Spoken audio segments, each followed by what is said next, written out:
In this video, you can discover exactly why the Skyscraper Technique is complete garbage. Now, in reality, I actually owe a lot to the Skyscraper Technique. You know, it's built loads of links for me. It's worked extremely well for my clients. I've got some great results out of it, but at the same time, it's definitely not perfect. And that's exactly what we're going to cover in this video. So you'll learn the disadvantages of the Skyscraper Technique, exactly why it doesn't work sometimes, and what you can expect, plus how you can overcome each of those challenges so that you can absolutely smash this technique and build loads of links to your site at scale. So one of the biggest problems with the Skyscraper Technique is the fact that the conversion rates are just so damn low. In fact, it's almost embarrassing, okay? So you might send 100 emails and only get one link back, and that means there's a lot of work for very few links back. And you know, if you're doing all of that work yourself, it also means that you're constantly topping up the prospects, constantly trying to find and chase people to get links to your site, and in reality 99% of the time it's not going to work for you. So that's something you have to be aware of. And also as well, you've kind of got this Skyscraper Technique furnace, and you're just constantly throwing in prospects into the furnace to try and get some links to your site, which means that you burn through a lot of websites before you get one link back. And that's a problem, especially if you're lining up all the prospects yourself, because you're constantly trying to find emails, trying to clean them, trying to find new people to reach out to. And if you're in a niche where there's not many links, you can easily burn through most of the websites that you want to contact within 3 to 6 months, which means actually you have very few websites left to go at.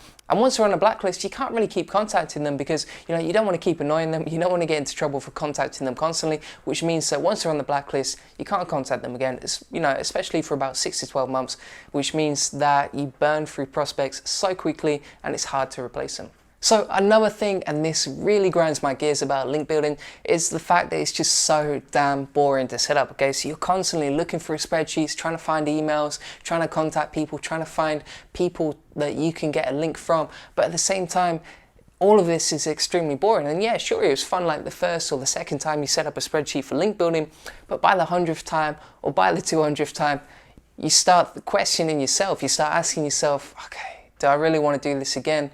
You know, it sucks up your energy, it's extremely boring, and you know, you start asking yourself deep philosophical questions that would never have come up before if you didn't start prospecting for link building, okay? So, you know, I'm just making the point that it's extremely boring.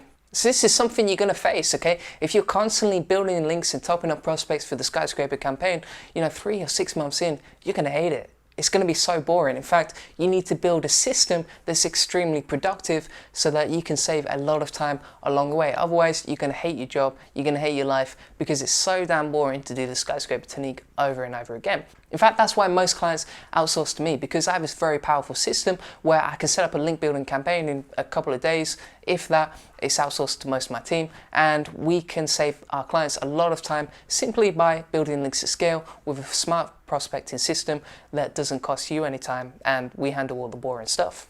Now, I would actually say that link building is a little bit like Tinder. You know, it's like online dating, right? If you're messaging that webmaster, so are 10 or 20 other people, and the same on Tinder. If you're messaging one girl or one guy, you know, there's 20 other people messaging the same person, and you're not the only one. That's the only thing. You can't delude yourself that you're the only one. There's loads of competition out there, and you're up against everyone else. So you've got to make yourself stand out to become pretty special. Like, let me give you an example, right? If you send an outreach email and you think, right, it's just a matter of time before I get a link from this person, just imagine that they get 10 or 20 emails just like yours every single day asking for the same thing, right? Isn't that annoying? So what can you do about this? Well, you have to make yourself stand out, you have to make yourself unique, and you know, you can do that with your copywriting, with your content, with the way you present yourself, with the way you talk to people, and these are all unique ways to make yourself stand out when you're using the Skyscraper Technique. But the main thing to remember here is that you're not the only one, and you have to make sure that you're very optimized when it comes to link building with the Skyscraper Technique, because if you're not, and you just do the basics and you try and do like the 80-20 rule and get away with as minimal as possible, you will not get links from the Skyscraper Technique. And that's exactly why it fails for most people who try it first time round.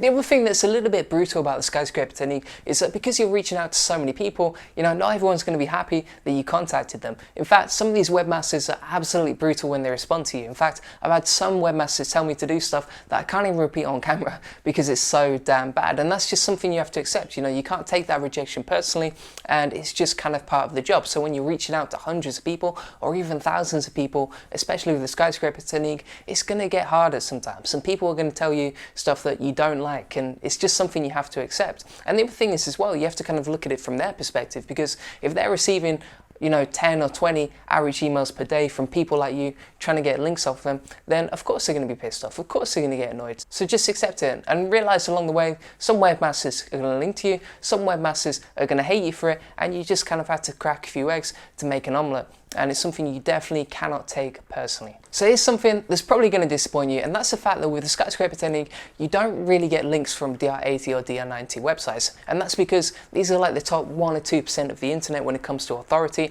and they simply receive so many outreach emails that they don't have time to respond to every single person. In fact, it's the obvious choice. Most people are going to go after these sort of websites when it comes to the Skyscraper Technique, and therefore, they get bombarded with lots of crap that they don't want, and therefore they don't respond to anyone. And that's fair enough. And maybe 1 in 100 links is like DR70 or above, or maybe it's 1 in 50, but at the same time, if you really want to target these sorts of websites, the Skyscraper Technique is not the best link building strategy for this type of backlink. In fact, if you want to do more of a sniper approach and focus on the high quality websites, I'd recommend something like Harrow. And this is a platform basically where loads of journalists post queries on there looking for opinions from webmasters just like you, and this is a great way to target high quality websites. So for example, you can get links from the Washington Post on there, or Mashable, or any of these top publications that you would never get from a simple outreach email. So that's a powerful way to build links to your site that's more focused on authority.